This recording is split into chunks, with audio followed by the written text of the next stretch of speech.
What's up mga ka-blurred? Ako pala si Aki. Ako yung hapon na hindi blurred. Mapagpalang araw sa lahat ng MC Taxi at delivery riders. Kaya tara, samahan nyo ko sa araw-araw natin biyahe sa Joyride. Let's go!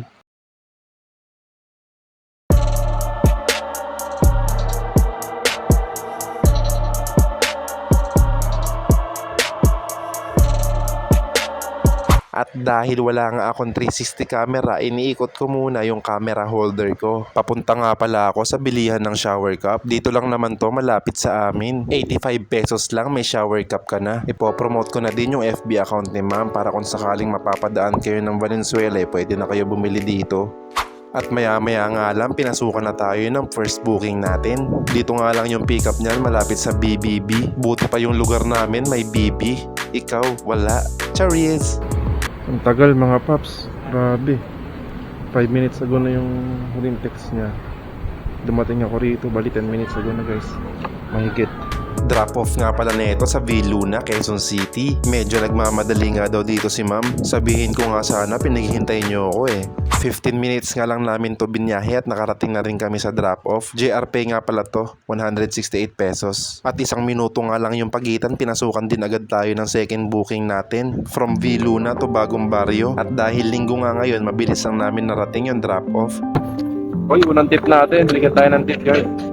112 lang pero ginawang 140.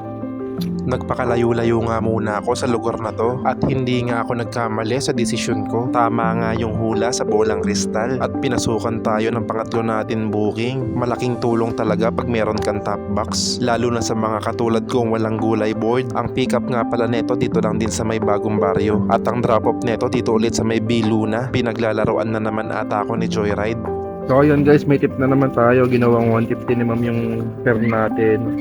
Pero 140 lang talaga yun. May tip na naman tayo, 10 pesos. Let's go! Ayun yung pinakamaganda rin guys, may tip.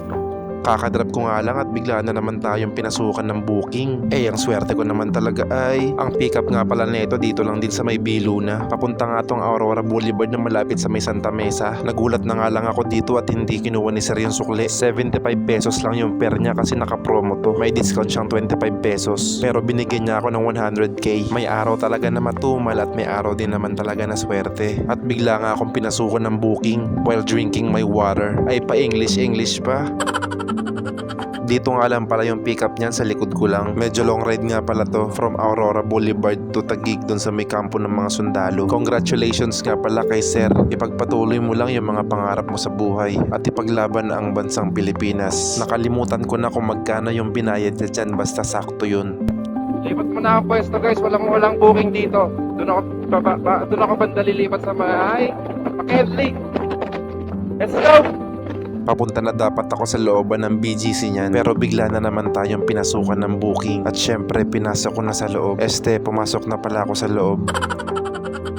Medyo madilim nga pala sa lugar na to. Pasahero nga pala natin dito ay bata. Binook nga pala siya ng mama niya. Dito nga pala yung pickup nito sa may Lotto na Avenue. Ang drop off neto sa Taytay. Nagkakahalaga nga pala to ng 260 pesos. Sa Gcash nagbayad sa akin yung mama niya. Umalis na rin ako sa lugar na to kasi napakadilim talaga. After 2 minutes pinasukan ako ng booking from Taytay to Pasay. Paldo-paldo na naman si Idol. Medyo nahirapan pa nga ako hanapin yung bahay dyan kasi magulo yung Google Maps. Kung san-san ba naman ako tinuturo, kaya ang ginawa ko, nagtanong-tanong na lang ako sa mga tao doon. 330 nga lang pala yung fare dyan ni ma'am, pero binigyan niya ako ng 400. Naisipan ko na nga gumapang dyan kasi alam ko hindi ako papasukan ng booking dito dahil masyado pa maaga. Hanggang sa umabot na nga ako dito kay Diwata Pares. Sobrang daming tao talaga. Hindi na din ako kumakain ng pares ilang buwan na. Kaya nagpunta muna ako sa suki ko para magkape. Dito ko na din naisip magpahinga at naisip ko din na hindi na ako kukuha ng booking dahil gagawa naman ako ng content ko sa YT channel ko. Dito ko na lang din tatapusin yung vlog ko. Sana nag-enjoy ka. See you next vlog. Thanks for watching.